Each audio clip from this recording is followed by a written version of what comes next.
Many continue to question their potential to become great assets to self, society, and their generation.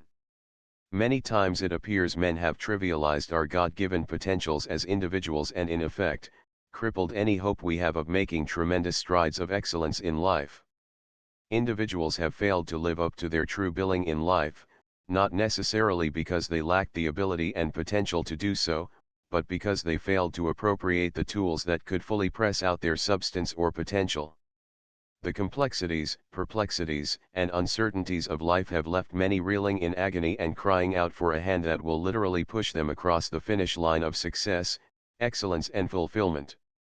Unfortunately, such hands appear to be too busy or unwilling to exert any much more energy to help a generation that would rather have fun than be thoroughly squeezed for value. Thus it so appears, that just as it takes a proper and firm squeezing of an orange fruit to get out the maximum juice that is there to get, so do we as individuals need a firm discomforting squeeze of ourselves to get a maximum outpour of our true potential. Many amazing benefits have been ascribed to freshly squeezed orange juices, and these include its effectiveness in blood sugar regulation, strengthening of the human immune system and providing the body with the requisite energy for daily activities.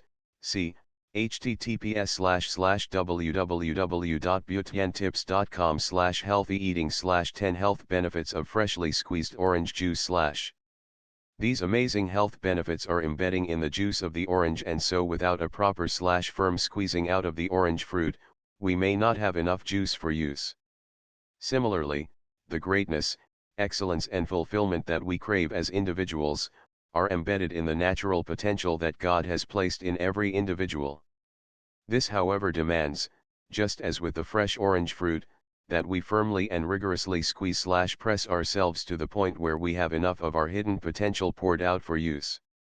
This is exactly what some describe as stepping out of your comfort zone. It is a conscious, uncomfortable, and painful exercise. How far we are willing to get ourselves stretched and pressed out in our journey towards greatness, will determine the quantity and quality of our hidden potential we express/maximize. The firm, rigorous squeeze may be uncomfortable, yet the plenteous useful juice that is extracted makes it highly worthwhile. As Canadian singer/songwriter, Lights Poxley-Etner posits, you have to be uncomfortable in order to be successful, in some ways. If you stay in your comfort zone, you would never do the things that you need to do. Growing up in a family that has experienced different shades of bad, worse, and worst, my appreciation of life and the pathways to greatness has been rigorously shaped over the years.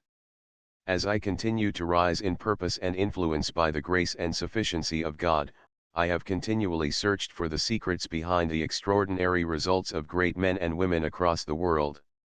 What makes them stand out? How do they literally squeeze out their fullest potential for the results they command?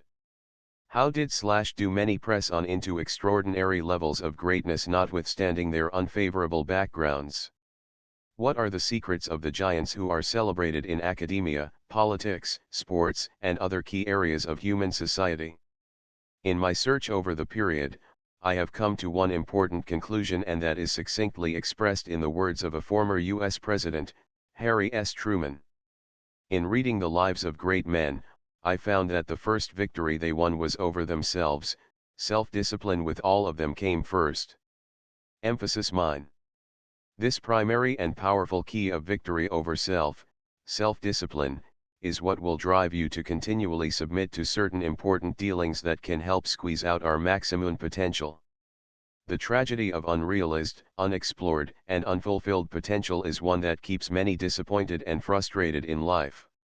In the words of Dr. Miles Monroe, tragedy strikes when a tree dies in a seed, a man in a boy, an idea in a mind. For untold millions, visions die unseen, songs die unsung, plans die unexecuted, and futures die buried in the past. On that note, it is therefore critical that we explore and take to heart the keys that can help us avoid the tragedy of unfulfilled potential. One of such important keys that helps in squeezing out your maximum potential is the self-discipline of reading. In this first article in the series Squeeze It Out, I would expose briefly the mystery of reading and how you can tap into it in order to squeeze out your maximum potential. First of all, it is important to note that books contain remarkable mysteries or secrets that can make or unmake a man. Books contain hidden keys that when unraveled, can cause you to step into uncommon possibilities of success.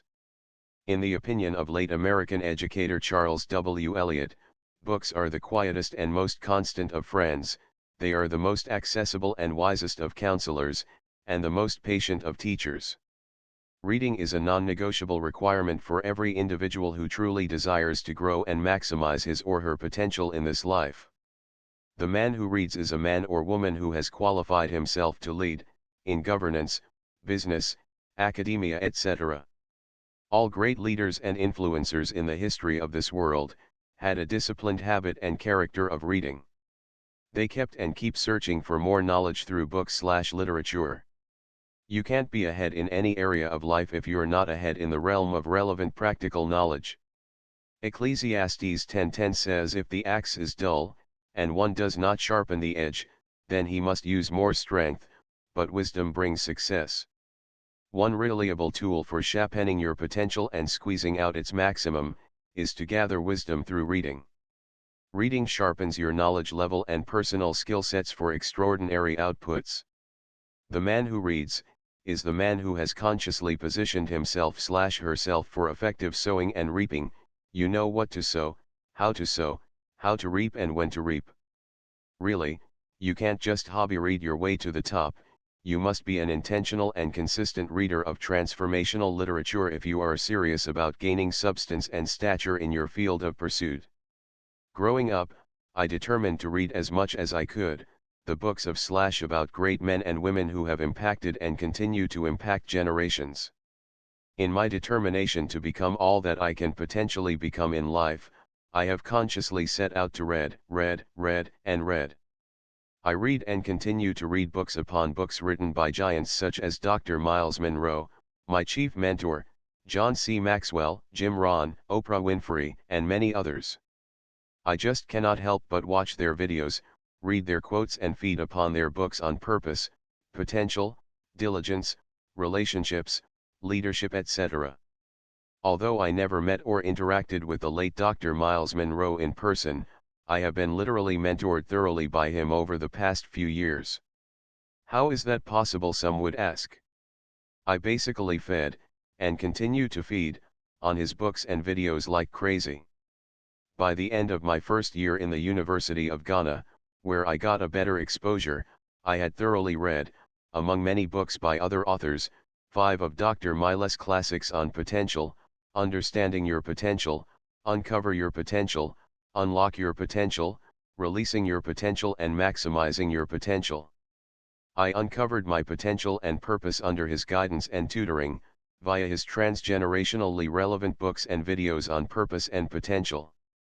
My amazing rise through the annals of leadership, academia, and communication, have been as a result of the character/purpose defining books and videos which I continue to immerse myself in, even as the good Lord has continually grants grace for extraordinary excellence. Truly, for every man that seeks transgenerational impact and greatness, reading must not just be a hobby, for pleasure and during relaxation hours, but a daily habit of unapologetic necessity. The self-discipline of reading is one important tool which cannot be overemphasized in our quest to maximize our God-given potentials. We must pay continual attention to the reading and watching of relevant, valuable, and transforming materials/literature, if we aim at attaining the heights that great men attain. Be an ardent reader. Search for relevant knowledge. Consciously set time aside each day for reading and taking notes of the keys that you find in the pages of books. You have such great hidden potential. You must therefore be determined, first through the habit of reading, to squeeze it out until there is no more left. Remember, he that loves reading has everything within his reach. William Godwin. In maximizing the benefits or rewards of intentional, consistent, and purpose-driven learning, i.e. from books, videos, etc., there is a 3-tier key that must be consciously enforced in our quest to take charge of our progress in life.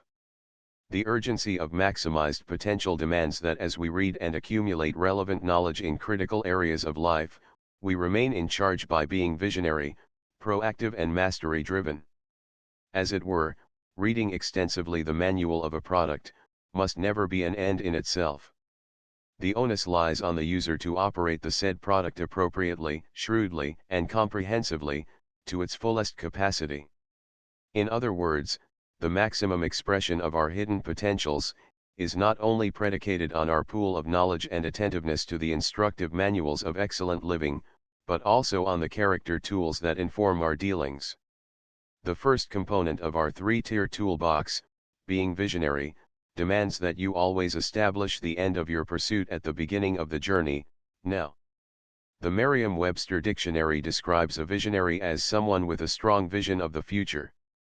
Thus, a visionary sees what the future should be like and takes practical steps in bringing that future into being. In precise and specific timelines of years, what should the world expect to find you doing? Where are you in the next 3, 5, and 10 years? Who is, insert your name, in the next 5 years? In what field of work/engagement should you ideally be, and what should be your expected level of influence in that field? What should the world and unborn generations remember, insert your name, for? These are key pointers that should be clearly explored and written down on paper or in your consciousness. As I would always say to those within my inner circle of influence, I have a clear outline for my life which is anchored in God's revealed purpose for me and my passion to see it through to the end. All the little heights I have attained so far and the engagements I continue to have with destiny, are by no means a coincidence or unplanned trajectory. Just as I learned from my chief mentor, Dr. Miles Monroe, and many other greats, I live with an intentionally planned outline and vision for my life, anchored solidly in the wisdom and sufficiency of God, my grand instructor. If you will learn to develop a succinct visionary plan for your life, short, medium, and long term, you will set yourself on cause to squeezing out all that you can to achieve those extraordinary dreams/vision. Helen Keller, a deaf-blind disadvantaged yet extraordinary world influencer, thus asserted, "The most pathetic person in the world is someone who has sight but no vision." Where are you headed for in life, and what tools are you engaging in order to arrive there? Related to the need for a visionary approach to maximizing your potential, are the critical agencies of proactivity and mastery. One quote that keeps driving me relentlessly as a person is one by former US President Barack Obama: "The best way to not feel hopeless is to get up and do something. Don't wait for good things to happen to you. If you go out and make some good things happen, you will fill the world with hope, you will fill yourself with hope." A key factor that will make you stand out as an individual within any space of engagement, is your persistent attitude of getting things done, and done well. Proactive folks do not focus their thoughts and energy on the obvious fact that resources are unavailable or that the systems are unfair, but rather focus on making things work anyways. If you will learn to stop complaining about the things you cannot control and begin to build/improve the stuff you have control over, there will be no limit to the level of value and competence you express. Take the wheel when others are lazy or afraid to do so. Don't wait until you feel you're ready. You'll never be ready until you start taking responsibility and making things happen nonetheless. I look back on my first blog post in the year 2016, and smile to the fact that I started off as a blogger when I didn't even feel like one. There are many initiatives I've taken over the past few years without necessarily feeling ready or competent enough to do so. Nonetheless, I did them anyways. Thank God I have and continue to enjoy the tremendous benefits and opportunities that came with those do it anyways moments. Gaining mastery in your area of work, business, or study, is very critical in this discussion. The mastery goal orientation should be embraced by everyone who hopes to maximize his or potential. Here, there is a high focus on learning and mastering a given task or skill, to the end that you become seamlessly productive in that task.